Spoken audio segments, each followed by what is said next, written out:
In today's video, we're going to do something that turned out to be way more of an epic undertaking than I expected it to.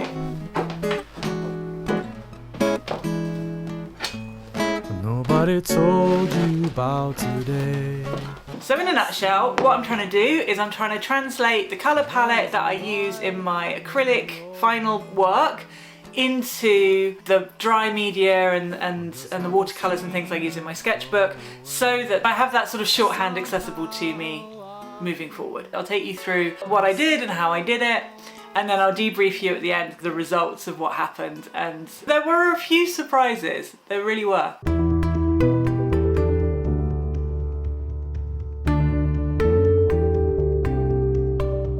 I know that colour is a really integral part of my style. Like, the way I use colour it's very specific, it's something that people comment on a lot. I have a very intuitive sense of how colours go together, what they'll do together, how they'll interact, and how that, you know, the effect that that has on a mood or an emotion. And that is like second nature to me at this point, which is fantastic. It makes it really easy. And I don't have that sort of fluidity when it comes to working in mixed media. So rather than just sit in this sort of frustration place, I thought it would be an interesting exercise to take something that is very easy for me to do, something that I'm really fluent in, which is my colour palette, and translate that into the mixed media that I'm using in my sketchbook at the moment. I feel like if I have the colours that I'm familiar with, then even if I'm working with unfamiliar materials, or I'm working with unfamiliar subjects, or I'm working to constraints like time constraints, for example, then I have this easy shorthand that I can reach for that just, it makes sense to me. It's something I'm already well practiced in. I know style is something that a lot of beginner artists are very concerned with. And my theory is that you already have a style. Just like you have your own individual handwriting, the way you draw and the way you paint, it's already there. And what your job is to just kind of hone it and develop it rather than discover it. And the colours that you use is a big part of that. Now, there are proven benefits to using a limited palette. It makes your work more cohesive for a start, like each individual drawing, especially if you're then mixing colours together. I wasn't so interested in mixing. I really wanted to have like those particular hues that I can grab and go. Although colour mixing is, an absolute joy when you're working on like a 10-minute sketch or something, is maybe not the easiest thing to do, or if you're out on location, for example. So the other element I thought is I want to get better at planning paintings out before I commit to canvas. As I'm doing sort of larger works and more detailed works, I'm finding that I'm coming up against a few problems that I wish I could solve in a smaller format. It'd be nice to kind of solve those problems in studies before I get to the finished work. So again, that's where having that colour palette to hand is going to come in really, really handy.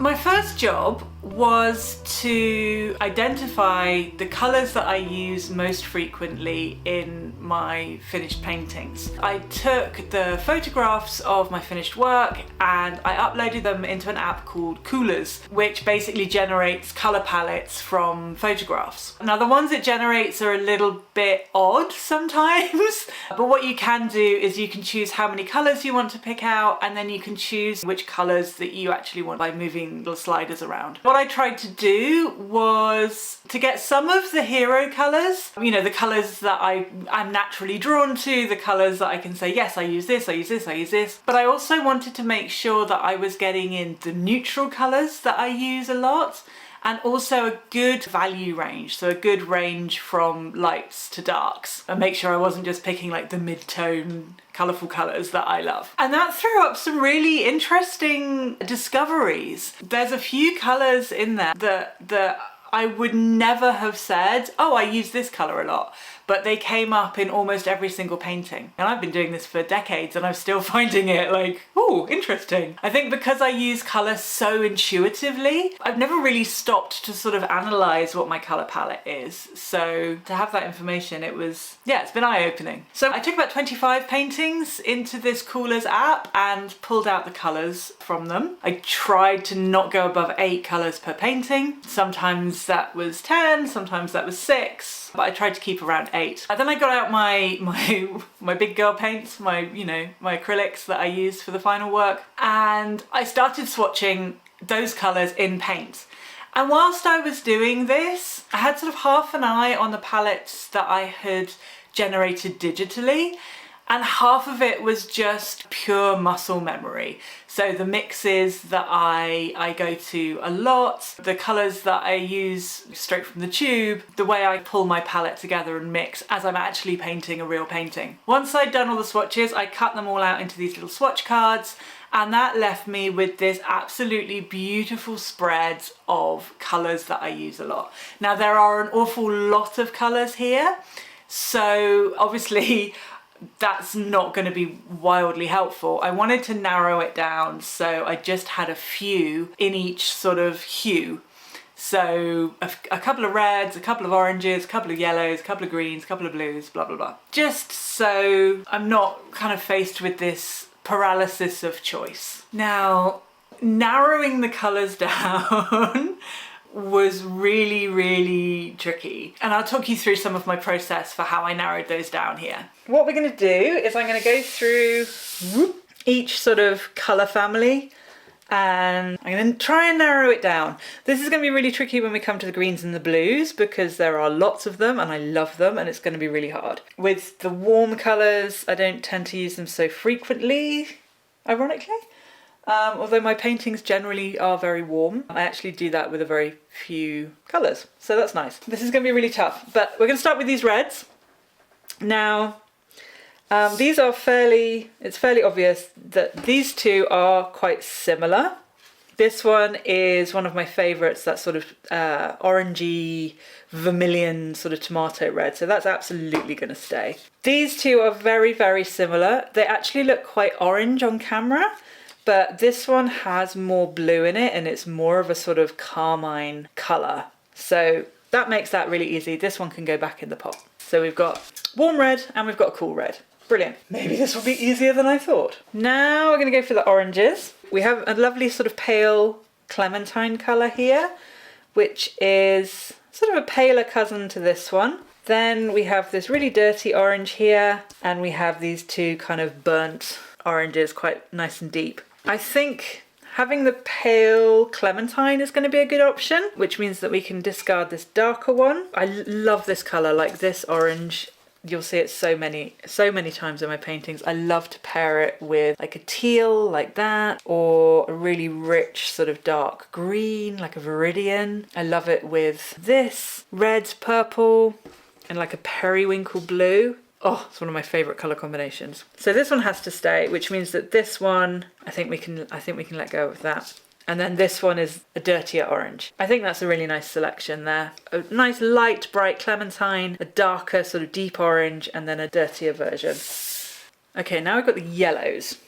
I think this one is just a lighter version of this one. So I think we can get rid of the light one. And then we have this sort of lovely warm yellow. This is my favourite yellow. And also have this kind of dirtier greenish yellow ochre. So I feel like that's a really good choice. Now is when we get into trouble. This is when I don't want to say goodbye to my babies. Look at all these beautiful, beautiful greens I have here. I'm actually going to pull you back a little bit to get everybody in. Now I absolutely have to have this deep kind of forest green colour. That's a no-brainer, and I think that and that kind of do the same job, this other dark green, so I'm going to say goodbye to that one. This aqua colour comes up in so many of my paintings. I use this a lot, and this sort of paler version of that as well. And I think I need to make sure I'm getting a good tonal variation. So that and that feels like a really nice kind of dark mid-light tone. I really love these dirty greens. I really love this one, but I feel like any job that this one is going to do, I can do that with this one. And this one Oh, it's so nice. Are you enjoying this? Are you enjoying watching me suffer? Like, this is excruciating. Oh, I don't know what to do. Okay, you know what? None of this is like set in stone. I'm gonna go with a nice dirty olive and then a brighter sort of sap green, and I'm just gonna let the rest of them go. It's not like I'm doing a lot of landscapes and things in my sketchbook, and I think this is a perfectly good selection of greens. I've got a dark, I've got some mid-tones, I've got light tones, I've got a range of warms and cools, cleans and dirties. This is really hard, everyone. This is really, really hard. I don't know if I can handle doing the blues just yet because that was so excruciating. So we're going to go on to the pinks, which I think is going to be easier. We have got this neon pink and a sort of dark version and a light version. We've got this kind of sulking room putty coloured pink, which I love. This was actually a real revelation. I had no idea that I used this colour so often or how frequently it showed up in my paintings, but it's one that I use over and over and over again. And I'm really glad, like I wouldn't have known that without doing this exercise. So that's fantastic. And then we have my favourite warm purpley pink, raspberry pink, and a sort of a dirty version. This is the colour that I actually use. I mean, the pale pink does come up, but I feel like there are other colours that can do that sort of pale pink job. So we're going to get rid of the pale pink and we're going to hang on to this neon pink. Then this is the lighter version. This is the darker version. I'm going to go with the lighter version, I think. Just as so we've got, keeping in mind that sort of range of tones that I want to have in this limited palette. I don't want everything to be kind of exactly the same. Oh, and that leaves these two, and I don't know which one to choose. Like this brighter, cleaner colour is what my heart wants. But unless I'm doing flowers and I'm using this for sort of accents, I tend to actually dirty my colours up. This is the same colour but with some burnt umber added. And this is sort of how I would use it in sort of a real world scenario. And I don't know which one I want to keep. You know what? Because there are only 4, I'm going to keep all 4. And we'll see how it goes. As I start swatching out the drawing materials, the sketchbook materials, I might change my mind and I might get rid of one of these. But for now, let's keep both of them because they're both lovely and I will use them. I'm still not ready to tackle the blues. So we're going to go into purples. Now this should be fairly easy. The lilac kind of has to come with me. That comes up a lot. And I think out of these two, I think the dirtier version is probably going to be more useful. This is a very, very dark, almost sort of aubergine colour. I really like that. I don't have very many like darks in this selection, so that might be worth having. And I think I'm going to choose the dirtier version over the bright version in this case. It feels like it's going to be more useful, so let's get rid of that. So we've got a dark, another dark and a light. So we want one of these kind of mid-tones. This, unless you're doing flowers, this is not really a very useful colour. It's quite sickly. It's nice kind of when it's nestled in amongst other pinks or for highlights or that kind of stuff. But I think out of those two, this one is better. And then, do I need both of these? I don't think I need both of these. Oh, yeah. I'm going to stick with that, and I'm going to let this one go for the time being. Again, nothing is set in stone. Okay, I think I'm ready for the blues. I gave myself 5 greens, so maybe I can be a bit more generous.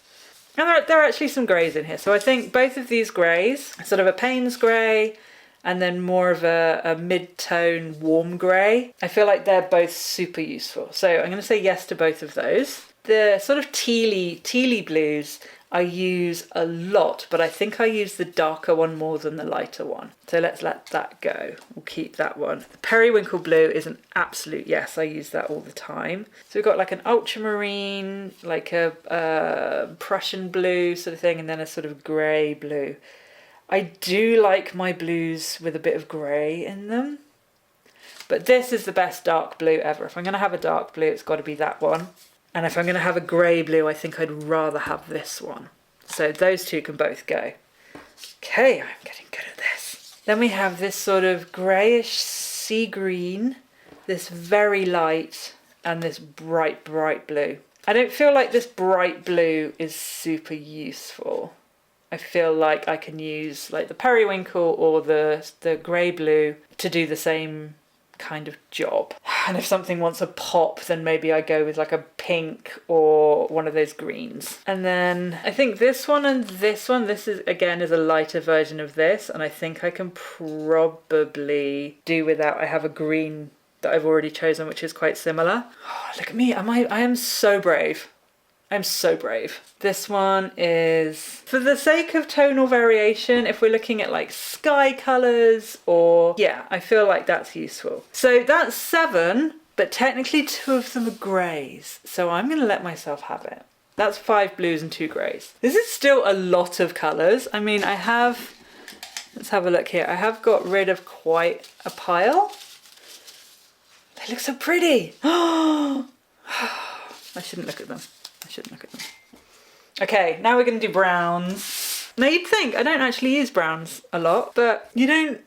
These are the sorts of colours that even though I don't do landscape, these sort of dark hues pop up quite a lot. I don't tend to use them when I'm sort of trying to colour something brown. I tend to use them more when I want a dark, like a neutral dark, and I'll go in with like a burnt umber or something like that. So I think really the most important thing is the tonal variation here. I think this is a good kind of Caucasian flesh tint, good for kind of neutral highlights and that kind of thing. I think I can say goodbye to the other one. I want a warm brown, but I think this one can kind of be, the job of this can be done by this carmine colour, I think they're similar enough for that to work. So we're going to say goodbye to that one. Burnt umber I cannot live without, that absolutely has to be on my palette. I think a warm brown, and then a paler, a raw sienna. Do I want it to be greeny or do I want it to be yellowy? Greeny or yellowy, greeny or yellowy. I'm going to go with the yellow one because I think there are a few other colours in the same sort of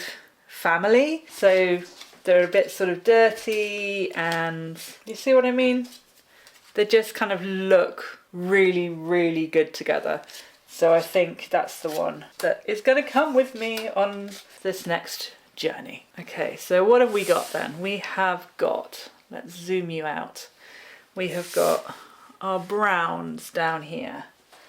We have got our purples.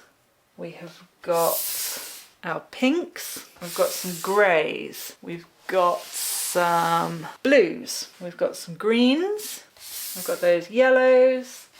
We've got some oranges, and we've got some reds. It doesn't look very limited, but I think this is a really good kind of like base set to have, and then I can make like smaller limited palettes out of this. So like that one I just showed you with this selection, for example, like that's all good. I mean, it's all the same tonal range, but still. So what we're going to do now is the fun part. This is where we get out all of the other materials. So we're looking at markers, we're looking at pastels, we're looking at pastel pencils, we're looking at coloured pencils, we're looking at ink, we're looking at my Gansai paints because I use those a lot in my sketchbook and I want to kind of pull out what those colours are. We're looking at maybe some gouache, maybe some acrylic gouache, stuff that I can just pull straight out of the tube. I'm not really interested in mixing at this point. So if I have to mix a colour to get one of these, then it's not working. I want to be able to be very much just kind of grab and go. So that might mean that I need to do some shopping when it comes to paints, which, oh my goodness, what a terrible shame. But I think for colour pencils and pastels and that kind of thing, I think I can get pretty close to all of this. So that's what we're going to do next. So once I had gone through all the colours and narrowed it down, I ended up with this nicely concise colour palette. There are probably still too many blues and greens, but you know, I was feeling indulgent, so let's just go with it. Then I pulled out all the swatches into this beautiful little notebook, which is in itself a little piece of art. I mean, look at that. I will go through and glue these at some point. They're just paper clipped at the moment. I went through all of my sketchbook media and I just swatched out sort of what I had, all of the things that I have on my desk and use in my sketchbook all the time. So I just swatched out the variations for each separate hue. I've separated them out from the rest of my sketchbook supplies. It has ended up being maybe a quarter of what I have available to me, and separating them out means that I've got a really lovely selection of media, but they're all in the colors that are part of my visual vocabulary and that I feel really, really comfortable using. I know how they work together. I know how they layer. And so if I'm in a situation where I'm tackling a new subject, or I've only got like 10 minutes to complete a drawing, or the most important thing for me really is to do studies for final paintings, I have all of that media to one side and I can just grab it and not have to think about it. I think it's going to be an amazingly useful thing to have done. I'm not saying that these are going to be the only colours that I use in my sketchbook moving forward. I think that would be very dull and it kind of makes me want to cry a little bit. There's always going to be instances where I'm pushing myself and stretching myself and bringing in new colours to try or new media, but this just gives me a sort of baseline structure that I can build around. And I'm really interested to see how it develops. I have just finished this project, so I haven't done a lot of sketches to experiment with this palette, but if you keep an eye on my monthly review videos, I will be updating you as I go along with that. I really, really recommend you doing this. Like, I really recommend this as an exercise.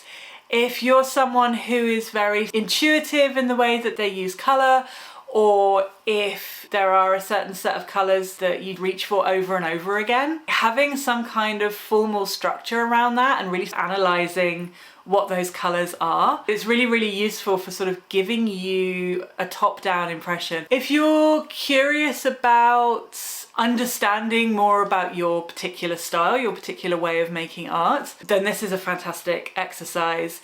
If you are wanting to have a baseline that you can experiment from, this is also a really good exercise. And if you're wanting to work with a limited palette, but a limited palette that makes sense to you, then choosing colours that you're already reaching for is a brilliant place to start, and you can add in from there. If you're not an artist yourself, I hope you found it interesting to kind of peek behind the curtain of what goes on and the constant experimentation process that happens. It's not all kind of amazing visits from the muse. There is some science and some analysis and some nerdy stuff that goes along with all the magic. I love it. I love the juxtaposition between art and science, and colour is one of those places where that really happens. Anyway, if you like this video, I'm sure you'll like some of my other videos. Please do go and check them out. Subscribe if you liked it, and I'll see you next week.